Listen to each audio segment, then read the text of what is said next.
하나님께서 오늘 또 예배하는 우리 모두를 지켜주시고 은혜 주시고 평강 주시기를 축복합니다. 감회가 새롭습니다. 2020년 이렇게 빨리 달려서 마지막 주일에 와 있습니다. 마지막 날은 아니고요, 마지막 주일입니다. 주일 예배로서는 마지막이죠. 생각해 보니까 참 힘들게 여기까지 왔구나 라는 생각이 들고요. 예배 참석한 우리 지체들은 그저 요령껏 건강관리 잘하면서 예배만 참석하면 되지만 저는 굉장히 무겁습니다. 혹이라도 무슨 문제가 생길까봐, 그리고 예배가 중단되면 안 된다는 그런 압박감 때문에 그 어느 때보다도 매주가 정말 그 무겁게 느껴지는 한 주 한 주였습니다. 그래도 감사한 건 무탈하게 여기까지 왔습니다. 어떤 인사말에 보니까 이런 말이 있더라고요. 특별하게 우리가 바라고 원하는 게 잘 되어지고 이런 것이 아니라 무탈한 것만으로도 감사하다. 아무 일 없는 것, 요즘처럼 아무 일 없는 게 얼마나 감사한지 모르겠다. 이렇게 인사도 있더라고요. 참 옛날에 어른들이 무탈한 게 참 복이라고 하는데 그런 것을 좀 절실하게 느끼는 그런 요즘인 것 같습니다. 어찌됐든 돌아보니까 하나님께서 도와주셨습니다. 그래서 하나님은 정말로 에베네셀의 하나님이시고요, 그리고 어찌됐든지 이런 환경 속에서도 우리를 이길 수 있도록 임마누엘로 함께 하셔서 우리를 늘 도와주심으로 다시 일어나게 하시고 다시 도전하게 하시고 앞을 향하여 가게 하신 것, 정말 하나님은 그 이름대로 임마누엘의 하나님인 것 같습니다. 또한 우리가 감사하는 것은 우리가 잘 알지 못하지만 이런 모든 시련들, 이 모든 일들 통해서 그냥 지나가는 것이 아니라 분명히 하나님이 이 일을 통해서 뭔가를 하고 계시다는 것. 이 하고 계신 것은 지금은 잘 몰라요. 지나고 보면 알더라고요. 그래서 하나님은 항상 뭔가를 우리를 위해서 일하시고 계시고 준비하고 계시는 여호와 이레의 하나님이시구나 라는 것을 절실히 느낍니다. 그래서 우리가 참 힘들고 어렵지만 그래도 만면의 미소를 띠면서 이렇게 예배할 수 있는 줄로 믿습니다. 한 해를 이렇게 돌아보면 참 어려웠던 일도 참 많죠. 힘들었던 일도 많고요, 또 황당한 일 또한 적지 않았어요. 그리고 정말로 위험한 일들도 여러 가지가 있었어요. 그래도 오늘 저와 여러분이 이곳에 있는 것은 하나님이 함께 하셨기 때문입니다. 그래서 2020년 12월 27일인가요?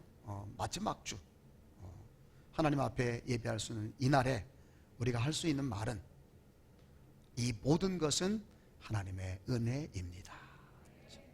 하나님의 은혜입니다.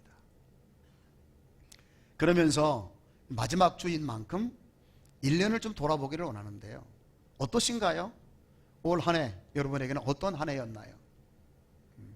자랑스러운 한 해였나요? 아니면 그저 그냥 현상 유지 정도만 하는 한 해였나요? 아니면 자랑스럽고 보람된 한 해였습니까? 아니면 나는 올해는 정말 아니었어, 정말 부끄러운 한 해였어, 내가 나를 아무리 돌아봐도 나는 정말 올 한 해 어리석게 살았나 봐 라고 혹시라도 느껴지는 분이 계십니까? 여러분, 사람은요 다른 피조물들하고는 달리 지나온 날들을 돌아볼 수 있는, 다시 말해서 반성하는 존재인 줄 알아요. 다른 피조물들보다도 인간이 우월한 것은 반성을 할 줄 안다는 데 있다고 봐요. 왜냐하면 그것은 우리로 하여금 고칠 수 있는, 그리고 다듬을 수 있는 기회가 되기 때문이죠. 그래서 오늘은 2020년을 돌아보면서 오늘 본문에 나와 있는 대로 정말 어리석은 삶을 살았는지 지혜로운 삶을 살았는지를 한번 돌아보는 시간을 가지면 어떨까 하는 생각에서 오늘 본문을 선택을 했습니다.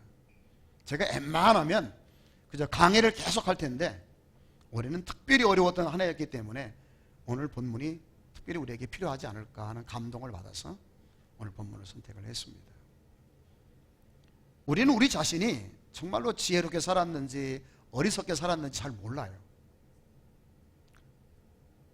그걸 정확하게 분별을 해내려면 하나님의 말씀과 나의 삶을 비춰봐야 돼요. 여러분, 하나님의 말씀을 거울이라고도 하잖아요. 그렇죠? 우리가 보통 거울을 보기 전에는 내 모습이 어떤지 잘 모를 때가 참 많죠. 그런데 거울을 딱 보면 깜짝 놀랄 때가 있어요. 내 모습이 이렇게 흉측한가? 내 모습이 이렇게 이런 모습인가 하면서 깜짝 놀라게 되는데, 이 하나님의 말씀을 통해서 올 한 해를 비춰보면 나는 정말로 자랑스러운 한 해를 살았는가 하는 것을 보게 될 수 있다는 것이죠. 그래서 오늘 본문의 시작이 뭐예요? 그런즉 너희가 어떻게 행할지를 자세히 주의하여 지혜 없는 자같이 하지 말고 오직 지혜 있는 자같이 하라 라고 말씀을 하고 있습니다.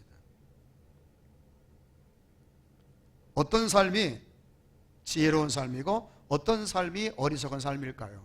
한번 지나온 날들을 생각하면서 말씀을 들으시기를 바랍니다. 오늘 사도 바울이 보낸 이 편지에서 지혜로운 삶은 어떤 사람이냐 보니까 세월을 아끼는 사람이다 라고 말을 했습니다. 왜냐하면 때가 악하기 때문이라고 했습니다. 어떠신가요? 올 한 해 많은 시간들을 아끼셨나요? 세월을 아끼라. 왜 아껴야 되느냐? 때가 악하기 때문이다. 이 말을 정확하게 이해할 때에 이 말씀 가지고 나의 올 한 해를 이렇게 좀 비춰볼 수가 있을 것 같습니다. 자, 그러면 이 말씀의 의미를 깊이 들여다보면 이런 거예요. 세월을 아끼라, 때가 악하다라는 말을 구분을 해보면 처음에 세월을 아끼라고 시작하고 있는데, 세월을 아끼라는 말을 들여다보니까 어떤 의미로 정확하게 이해가 되냐면 기회를 활용하라라는 의미로 이해할 수 있겠더라고요. 원문을 들여다보니까 그래요. 그냥 단순히 세월을 아끼라라는 말씀만으로 생각을 해보면 그냥 낭비하지 말라, 시간 낭비하지 말라 이렇게만 이해가 되는데, 원문을 들여다보니까 그런 의미보다 좀 더 풍성하더라고요. 하나님이 우리에게 주신 시간들은 기회다. 그 기회를 건져내라, 속량하라, 구출하라 하는 그런 의미예요. 이것을 우리가 쉽게 받을 수 있는 말로 말한다면 하나님이 주신 기회들을 잘 활용해 왔는가 그 말입니다. 그런 사람이 어떤 사람이다? 지혜롭게 산 사람이다 그 말입니다. 어떠신가요? 2020년 한 해 여러분들의 하나님이 주신 이 시간들, 기회들은 잘 활용되셨나요? 그랬기를 축복합니다. 만약에 돌아볼 때 그렇지 못했다면 다가오는 한 해를 오늘 말씀처럼 하나님이 주신 기회들을 잘 활용함으로 하나님 앞에 결산할 때 부끄럽지 않는 사람으로 우리가 노력해 간다면 다가오는 2021년은 우리에게 복된 한 해가 되리라 믿습니다. 자, 그러면 왜 그렇게 살아야 하는지에 대해서 이어서 말해주고 있죠. 왜 그렇게 해야 된다고요? 때가 악하기 때문이다. 그래서 참 요즘 악한 시대죠. 좀 흉측한 사건도 많고요. 사람들이 이기적이고요. 그리고 정말 입에 떠올리기조차도 참 흉측한 그런 일들뿐만 아니라 추한 일들이 너무너무 많은 시대에 우리는 살아가고 있어요. 그래서 눈을 닫고 귀를 닫아야만 되는 그런 시대예요. 그러니까 이 말씀은 때가 그런 시대이기 때문에 너희들은 하나님의 주신 기회를 잘 활용해야 된다, 낭비하면 안 된다라는 말로 이해하기 쉽지만 이 때가 악하다는 말은 좀 더 자세하게 들여다봐야 할 만큼 아주 깊이 있는 말이더라고요. 먼저 때라는 말은 해석이 정확하게 된 것 같아요. 번역이. 때라는 말은 시기, 계절, 철 그런 의미로 뜻이 나와 있어요. 그런데 세상이 악하다라는 이 말에 있어서는 조금 더 우리가 들여다봐야 되겠더라고요. 악하다는 말을 이렇게 들여다보니까 그냥 추하다, 더럽다 이런 의미만을 가지고 있는 게 아니라 이 말의 의미가 인생들을 고통스럽게 하고 아프게 한다는 의미가 있더라고요. 세상은 어떤 세상이라고요? 지금 이때가 사람들을 아프게 하고 힘들게 한다는, 고통스럽게 한다는 거예요. 그래서 더 깊이 들여다보니까 왜 사람들은 그렇게 이 시대에 아프고 고통스러워하게 되는가 봤더니 가난하게 되어져서 그렇다는 거예요. 가난하다는 말은 단순히 물질적인 얘기만을 말하는 건 아니거든요. 그럼 왜 가난하게 됐을까? 가만히 생각해 보니까 이 악한 시대에는 우리가 가지고 있는 것들을 도둑질해 가고 강도질해 가고 훔쳐가는 자들이 많은 시대이기 때문에 그것들을 빼앗겨서, 그것들을 잃어버렸기 때문에, 그것 때문에 고통당하고 괴로움 당함으로 이 시대는 정말로 악한 시대다라는 말로 해석할 수 있겠더라고요. 그러니까 지금은 어느 시대라고요? 강도와 도둑들이 득실거리는 시대다. 할 수만 있으면 우리가 가지고 있는 것을 뺏어가는 자들이 많은 시대다라는 것을 말이죠. 그러기 때문에 너희들은 하나님이 주신 이 기회들을 뭐 해라? 절대로 적당히 하지 말고 잘 활용해서 너희들이 부끄럽지 않는 삶을 살아야 한다. 그러니까 올 한 해 우리가 살아오면서 우리가 이런 생각으로 살았다면 지혜로운 사람이지만 전혀 그럴 거라는 걸 생각하고 대비하지 않고 살아왔다면 우리도 모르게 그런 일들로 통해서 우리가 잃어버리고 빼앗기고 상실했기 때문에 오는 고통 속에서 한 해를 살았다는 것을 말해주는 거예요. 그것을 몰랐다면, 그것이 이런 것 때문에 왔다는 사실을 몰랐다면 오늘 성경 말씀 그대로 그렇게 산 사람들은 남들이 볼 때 멋있고 아름답게 잘 살았다 할지라도 하나님의 눈으로 바라볼 때는 그 사람은 어리석은 삶을 산 사람이다, 그런 뜻입니다. 어떠신가요? 여러분, 하나님의 말씀은 모든 것의 기준입니다. 기준이에요. 그래서 이 하나님의 말씀에 비춰볼 때 내가 어리석은 삶을 살았구나, 그래도 참 자랑스러운 건 많이 없지만 그래도 지혜로운 삶을 살았구나 라고 우리가 우리 자신을 분별해 볼 수가 있는 거예요. 그래서 사도 바울은 에베소 교회를 향하여 너희를 향하신 하나님의 뜻이 무엇인지 이해하라. 지금 이 시대가 이런 시대야. 그러므로 너희들이 어떻게 살아야 되겠니? 라고 말하는 것입니다. 그러면서 이렇게 도둑들이나 강도들이 득실거리는 이 세상에서 우리가 그들에게 내게 가지고 있는 것을 훔쳐가지 못하도록, 빼앗아가지 못하도록 하면서 살아가려면 앞으로 이러한 준비된 삶을 살아야 한다고 말씀해 준 내용이 오늘 본문이에요. 여러분, 아무리 내가 마음으로 건강해야지 그런다고 건강해지는 게 아니에요. 건강하려면요, 일단 섭생을 잘해야 되고요, 그리고 운동하셔야 돼요. 아멘? 내가 지혜롭게 살아야지 아무리 다짐하고 결심하고 선포해도요, 그 방법을 모르면 그것이 내 것이 안 되는 거예요. 정말로 사람들하고 좋은 관계 속에 살아가기를 원합니까? 화목하기를 원합니까? 사람들한테 정말로 인정받는 사람이 되기를 원합니까? 마음으로 원한다고 되는 게 아니에요. 그렇게 되려면 일단 겸손해야 돼요. 그리고 먼저 손을 내밀어야 돼. 믿습니까? 그래야 관계가 좋아지는. 그뿐이 아니에요. 정말로 돈도 벌기를 원하고 정말로 괜찮은데 우리가 합격도 하고 들어가기를 원한다면 그에 걸맞는 노력이 필요하다는 것. 은혜는 거저받지만 복이라고 하는 것은 하나님께서 분명히 말했어요. 심은 대로 거둔다고 하셨어요.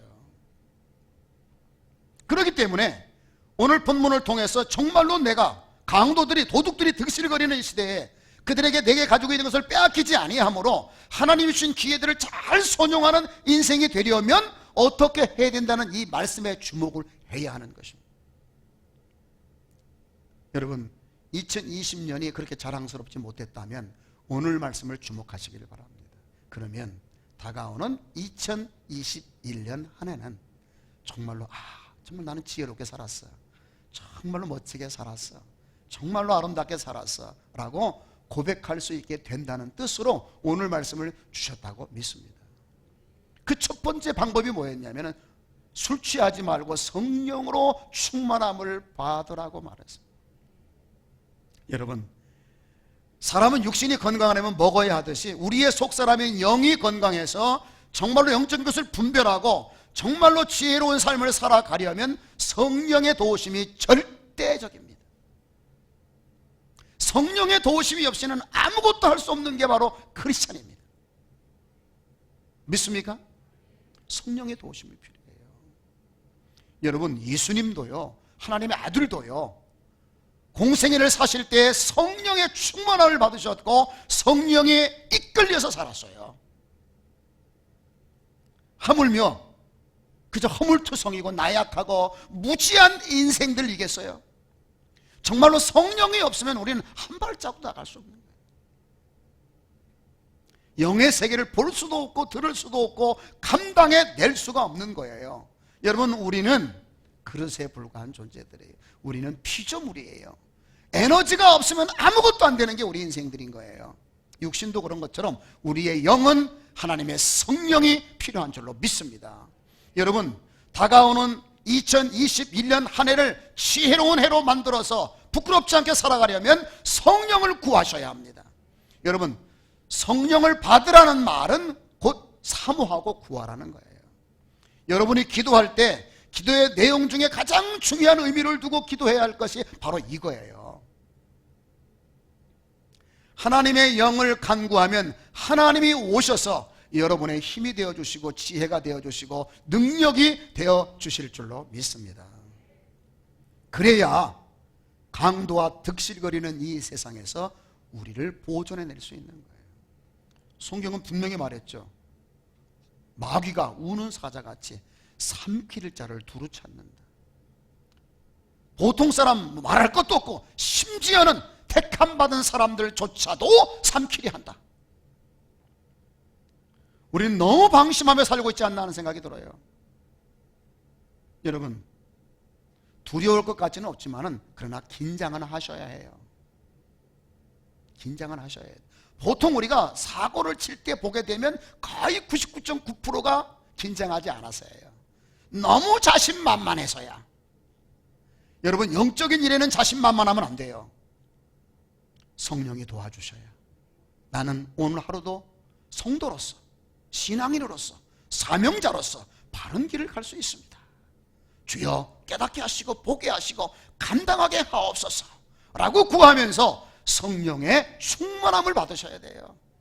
시간 이건 계속되는 걸 말합니다. 계속되는 거예요. 그럴 때에 하나님이 허락하신 날들을 우리가 지혜롭게 주신 그 귀한 은사들을 잘 감당해낼 수 있습니다. 두 번째로 뭘 하라고 했느냐? 서로 나누고 교제하고 찬양하고 섬기면서 예배하라고 말씀하고 있습니다. 신령한 시와 노래를 화답하면서 예수 그리스도를 마음으로 찬양하고 그리고 노래하라고 말하고 있어요. 이 말의 의미는 한마디로 말하면 예배하라는 거예요. 서로 화답하면서. 여러분, 이 도둑들이, 강도들이 득실거리는 세상에서 우리가 그들을 이겨내고 지키는 방법은 우리가 서로 연합해서 하나가 되는 것인데, 그 하나 되는 방법의 핵심은 바로 예배입니다. 예수 믿는 사람들은 먹고 마시는 일로도 교제할 수 있어요. 어디 놀러 가는 일에도 교제할 수 있어요. 막 볼을 차고 탁구를 하고 막 등산을 하면서 교제할 수 있어요. 근데 진정한 교제는 예배예요. 왜? 그 가운데 주님이 계시거든요. 예배를 소홀히 하는 사람은 한 해를 실패하게 되는 거예요. 그래서 우리가 지금 코로나 때문에 굉장히 힘들지만 그래도 근근히 예배가 중단되지 않고 나갈 수 있음에 감사하는 거예요. 주님께서 왜 할 수만 있으면 모이기를 힘쓰라 하겠어요? 모여서 서로 나누고 화답하고 하면서 우리가 에너지를 얻기 때문에 그런 거예요. 모일 때 주님도 함께 하시고 모인 가운데 성령도 임하시는 거예요. 성도가 건강해지는 비결, 영적으로 눈이 띄어지고 분별해서 이기는 비결은 예배에 있다는 거예요. 예배. 그러므로 이곳에 와 있는 여러분들은 복 받으신 겁니다. 아멘? 감사하셔야 돼요. 비록 졸릴지라도 꼭 기억하기를 바랍니다. 그 다음에 세 번째로, 정말로 우리가 지혜롭게 살고 어리석게 되지 않으려면 해야 되는 것이 한 가지 있다고 했는데, 그것은 범사에 우리 주 예수 그리스도의 이름으로 아버지 하나님께 감사하라 했어요. 뭐가 중요하냐? 범사에 감사한 게 중요해요. 범사에 감사라는 것은 어떤 의미냐면 무한 긍정을 가지라는 거예요. 무한 긍정. 가다가 엎어져 코가 깨졌어도 눈이 다치지 않음을 감사하고, 왼손이 다쳤어도 오른손으로 글을 쓸 수 있으니까 감사하고, 여러분, 우리의 삶에 있어서 어떤 일을 만나도 우리는 감사할 수 있어야 됩니다. 왜냐하면 그것들을 극복해내는 비결이기 때문에 그래요. 그리고 또 하나 중요한 건, 우리에게 오는 모든 것들은 다 하나님이 허락하신 것들이고, 그리고 그것들은 지금 눈으로 볼 때는 답답하고 안타깝고 힘들고 정말 꼴도 보기 싫은 것이라 할지라도 지나고 나서 보면 그것들이 내게 복이었다는 사실을 알게 돼요. 그래서 미리 감사하라는 거예요. 그래야 그것들을 볼 수 있어요. 그리고 그것에서 얻어지는 영적인 자산을 내가 믿음으로 내 것으로 만들 수 있는 거예요. 근데 감사가 없잖아요. 그냥 흘러가 버려요. 그냥 지나가 버려요. 그래서 그 일들을 통해서 하나님이 주시려는 걸 우리가 놓치는 사람이 되는 거예요. 그래서 그것들을 마귀가 가져가 버려요. 악한 자가 가져가 버려요. 우리는 가난한 자가 되는 거예요. 우리 빈털터리가 되는 거예요.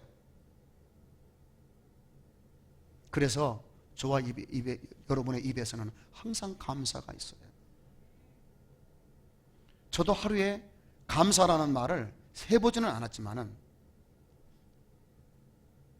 한 50번에서 100번은 하는 것 같아요.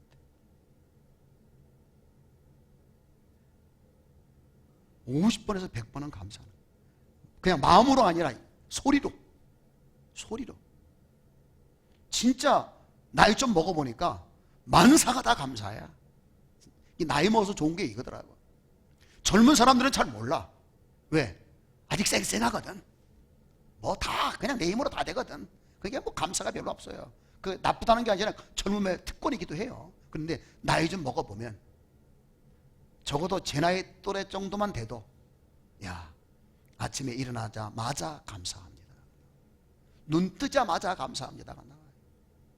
물 한 컵 먹어도 감사합니다가 나온다니까요. 나이 먹은 게 이게 좋더라고요. 하여튼 감사가 저절로 나와요. 그전에는 그냥 막 의무로 그냥 하라니까 하는 거야. 그런데 나이 먹어서는 그냥 느껴져. 그게 느껴져요. 젊었다고 너무 이렇게 의시될 필요는 없는 것 같아요. 나이 먹은 사람도요, 하나님께서 보실 때는 이게 다 복이에요. 장수하는 게 복이잖아요. 여러분, 우리는 주 예수 그리스도의 이름으로 범사에 하나님 아버지께 감사해야 돼요. 그래야 우리가 도둑 맞는 사람이 안 되는 거예요. 빼앗기지 않는 사람이 되는 거예요. 그리고 마지막으로 그리스도를 경외함으로 피차 복종하라 라고 말씀하셨어요. 여기서 그리스도를 경외함으로 피차 복종하라는 말은 우리가 있는 모든 처지나 서 있는 그 자리가 하나님께서 허락하신 자리다라는 걸 인정하라는 거예요. 복종하라는 말의 의미를 들여다보니까 자기 자리를 지킨다예요.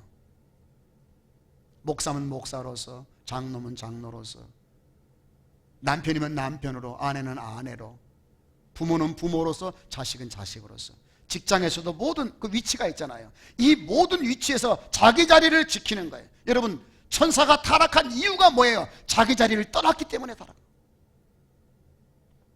우리가 서 있는 모든 자리는 하나님이 허락하신 거예요. 하나님이 허락하셨다는 것은 그것이 내게 가장 좋은 자리라는 걸 의미해요. 어려움이 와도 그 자리를 떠나지 않고 거기에서 지키고 서로를 위해 주는 거예요. 여러분, 아내의 머리는 남편이고 남편의 머리는 그리스도고 그리스도의 머리는 하나님이라고 그랬어요. 모든 질서가 있어요. 그 질서의 자리에 그대로 지키면서 최선을 다할 때에 다할 때 그것이 그리스도를 경외하는 것이고 악한 자에게 도둑맞지 않는 거예요. 우리가 서 있는 자리에 원망하고 불평하다가 그만 하나님이 이 자리에서만 얻을 수 있는 복을 주시려고 준비하고 있는데 이걸 놓쳐버리는 거예요. 악한 마귀에게 빼앗겨버리는 거예요. 그래서 가난하게 되는 거죠. 그래서 고통스러운 거예요. 하나님이 볼 때에 악의 자리에 머무르게 된다는 거죠. 어려운 듯 하면서 쉬운 게 이거예요. 여러분 2020년 한 해 어찌 살아오셨습니까? 정말로 어리석은 한 해였습니까? 지혜로운 한 해였습니까? 지나온 일들은 그렇게 중요하지 않습니다. 이것을 거울 삼아서 다가오는 한 해를 복된 한 해로 만들어가는 우리의 자세가 필요한 것이죠. 정말 다가오는 2021년은 정말로 지혜로운 한 해로 매듭질 수 있도록 이 네 가지의 의미를 정말로 꽉 붙잡고 실천해 가시기를 바랍니다. 그래서 정의하고 싶은 게 있어요. 믿음은 뭐냐? 뺏기지 않고 지키는 것이다. 하나님이 내게 준 것을 지키는 거예요. 그러기 위해서 성령의 충만함 받아야 되고, 그래서 끊임없이 예배해야 되고, 끊임없이 감사해야 되고, 끊임없이 자기 자리를 지키고 충성해야 되는 것이다. 그러면 하나님이 준비한 이 복을 뺏기지 않고 여러분의 것으로 쟁취할 수 있을 뿐만 아니라 더 풍성하게 되어지는 줄로 믿습니다. 그런 한 해로 만들어 가실 수 있기를 주의 이름으로 축복합니다. 아멘.